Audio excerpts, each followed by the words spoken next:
የጫነው የት በኩል ነው የገባው? ሙሉ ሰው ያለው ያው በዛ ጋር ነው በኩል ሙሉ ሰው ነው ያዘው። ለምን ነው ይውላል? ፍሬም ይዞ ነበር አለማ ነበር ደግሞ ሌላው ያበራ ነበር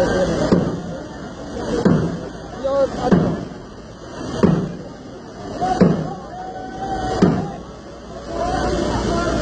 ባለ ዛት